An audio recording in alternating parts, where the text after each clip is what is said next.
Преди 2 години учените забелязаха обект с форма на кура, който се носеше през Слънчевата система.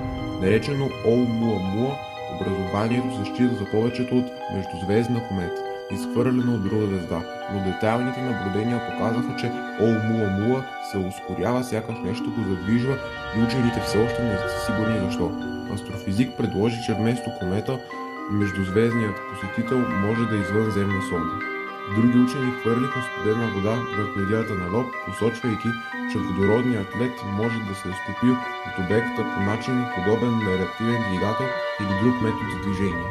Но през август Лоб отвърна, като написа в проучване, в което се посочва, че водородният лед се нагрява много лесно дори в студените дълбини на междузвездното пространство и е трябвало да се субмилира преди Оумуамуа да достигне нашата система.